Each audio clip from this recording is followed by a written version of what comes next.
Je, ndugu yangu, unamfundisha mwanao kuswali au unasubiri mwanao akafundishwe na maustadhi huko madrasa?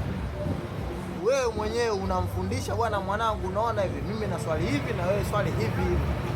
Unamfundisha mwanao au unataka akachanganywa akakutane na wazee watakia wamfundishe? Unamfundisha mwanao kama huko msikitini, utacheka ese, unakutana na watu kama hizo usika patatu mtu mzima, lakini kuswali. Unajua kwa sababu gani?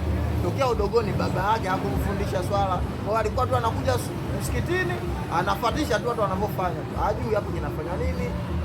Sema ukisema subhanallah atasikia jamani, si za nini, nasikia mtu Allahu akbar afa anapiga kimya kimya halifu jamani.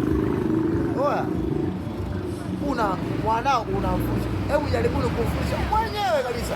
Unaposwali wewe, hakikisha na mwanao anaswali hivyo, unamfundisha mwanzo mwisho.